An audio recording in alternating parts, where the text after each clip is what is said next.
হাত তুলতে দেরি, ওই দোয়া কবুল হতে দেরি হবে। সুবহানাল্লাহ পড়বেন না?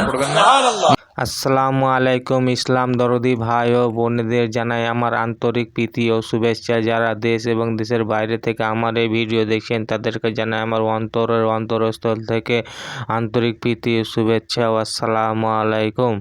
তো আজকে যে হুজুরকে নিয়ে এসেছি সে হুজুর হচ্ছে মিজানুর রহমান আজহারি। মিজানুর রহমান আজহারি হুজুর যে সুন্দর বয়ান করেছেন, সেই সুন্দর বয়ানটি আমরা শুনবো এবং আমল করার চেষ্টা করব ইনশাআল্লাহ।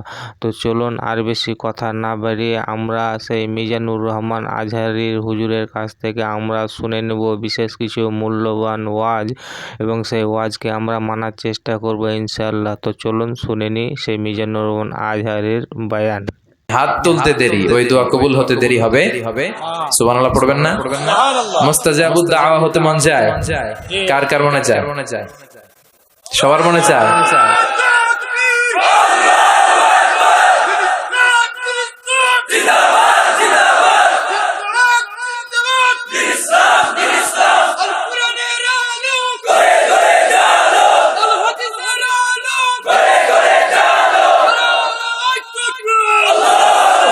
আল্লাহ আমাদের সবাইকে তুমি মুস্তাজাবুদ দাওয়া হিসেবে কবুল করো।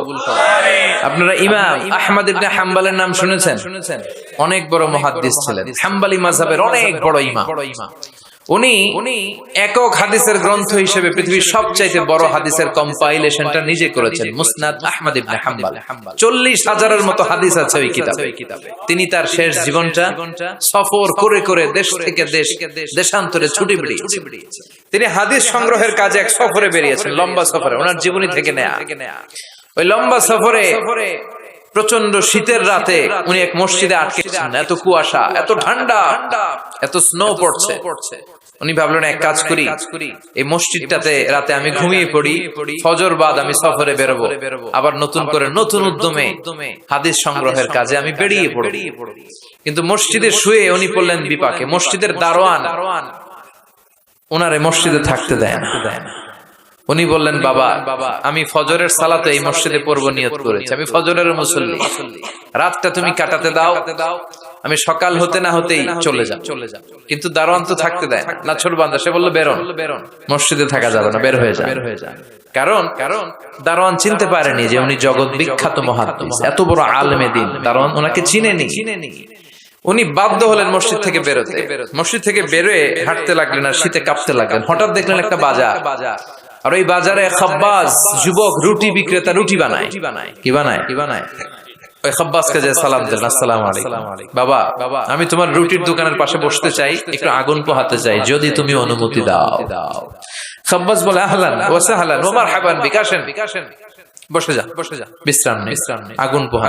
আপনি আগুন পোহালে আমার ক্ষতি কি? সুবহানাল্লাহ কইবেন না? কি ভদ্র যুবক।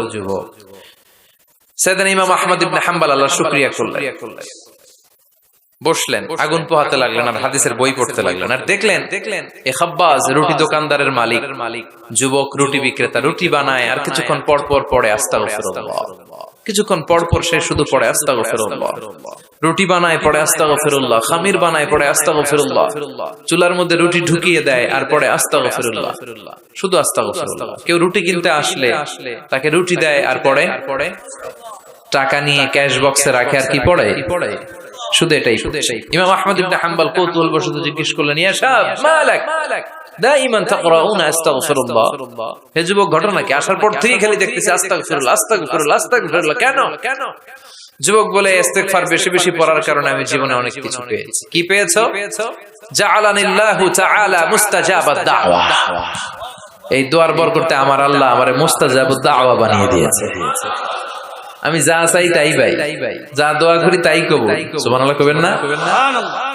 ইমাম আহমদ ইবনে হাম্বল তো অবাক, বলে কি এই ছেলে, আমি এত বড় মুহাদ্দিস, আমিও তো মুস্তাজাবুদ দাওয়া নই, আমিও তো না, কি করে সে মুস্তাজাবুদ দাওয়া হলো? আরো কৌতূহল নিয়ে জিজ্ঞেস করলেন, আনতা মুস্তাজাবুদ দাওয়া, তুমি মুস্তাজাবুদ দাওয়া, ওয়া কাইফা যালিক, কিভাবে এটা সম্ভব, কেমন করে হলে? সব দোয়া তোমার কবুল হয়েছে? সে বলল, হ্যাঁ, আমি জীবনে যা চেয়েছি আমার সব দোয়া আল্লাহ কবুল করে নিয়েছে, তবে একটা দোয়া ছাড়া। কয়টা? কথা বলেন। এবার ওনার কৌতূহল আরো বেড়ে গেল। সব দোয়া কবুল হয়েছে, আবার একটা কবুল হয় না, এটা কেমন কথা?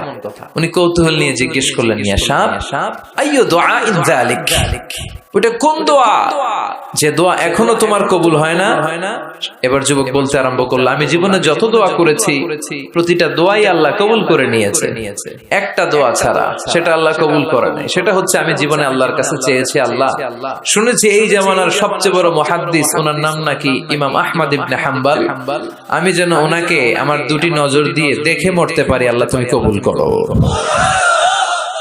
এই দোয়াটা আমি প্রতিদিন করি, কিন্তু আল্লাহ কবুল করে না, আমার এই দোয়াটা কবুল হয় নাই, বাকি সব দোয়া কবুল হয়েছে।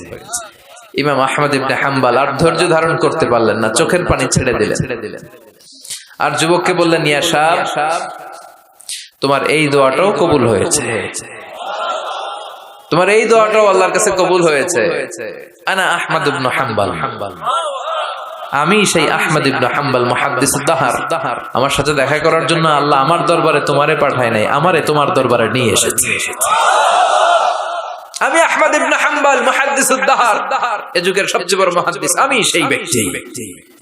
এবার যুবক আর ধৈর্য ধারণ করতে পারে না, চিৎকার দিয়ে আল্লাহর শুকর আদায় করে সাইয়েদনা ইমাম আহমদ ইবনে হাম্বলকে জড়িয়ে ধরে, হাতে হাত রেখে মুসাফা করে, কপালে চুমু খায় আর বলে, ইমাম আপনি ঠিকই বলেছেন, আজকের এই গভীর রজনীতে আমার এই দোয়াটাও আল্লাহ কবুল করে নিল। মুস্তাজাবুদ দাওয়া। সব সময় যদি এভাবে ইস্তেগফারের সাথে লেগে থাকা যায়, ইস্তেগফারের আমলটা যদি করা যায়, এখানকার যারা আছেন এদের মধ্যে অনেকে মুস্তাজাবুদ দাওয়া হয়ে যাবে। মুস্তাজাবুদ দাওয়ার কিছু শর্ত আছে, হালাল ঢুকাইতে হবে ভিতরে। কি ঢুকাইতে হবে? হারাম দিয়ে যদি লা ইয়াদখুলুল জান্নাতা জাসাদুন গুযিয়া বিহারাম, হারাম খেয়ে নাদুস নুদুস হয়ে পুষ্ট হয়ে যে দেহটা বড় হয়, ওই দেহ কশিন কালো জান্নাতে ঢুকবে না। ইন্নাল্লাহা তাইয়্যিব লা ইয়াকবালু ইল্লা তাইয়্যিবা, আমার আল্লাহ পবিত্র, আল্লাহ পবিত্র ছাড়া কোনো কিছু কবুল করে না। আপনি হারাম টাকা দিয়ে 10 কোটি টাকা দিয়ে মৌলভীবাজারের সবচাইতে আই ক্যাচিং একটা মসজিদ বানিয়েছেন, আল্লাহর কাছে এটার কোনো দাম নাই। কথা কন। আর আপনি মসজিদের নির্মাণ কাজে আপনার পকেটে টাকা নাই, বাজার করে যাচ্ছিলেন, 5 টাকার একটা খুচরা নোট দান করেছেন, এটার মর্যাদা আল্লাহর কাছে বেশি, কারণ এটা হালাল উপার্জন দিয়ে দান করেছেন। আর হারাম উপার্জন থেকে 10 কোটি টাকার মসজিদ বানালো, আপনার আমলনামায় কিছুই যুক্ত হবে না। চিল্লায় এখন ঠিক কিনা?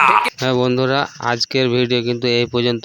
এরপরে কিন্তু আবার আমরা নতুন কোনো একটা ভিডিও নিয়ে উপস্থিত হবো। তাই বন্ধুরা, আমার এই চ্যানেলটাকে যারা সাবস্ক্রাইব করুন তারা কিন্তু প্লিজ দয়া করে সাবস্ক্রাইব করে নিও।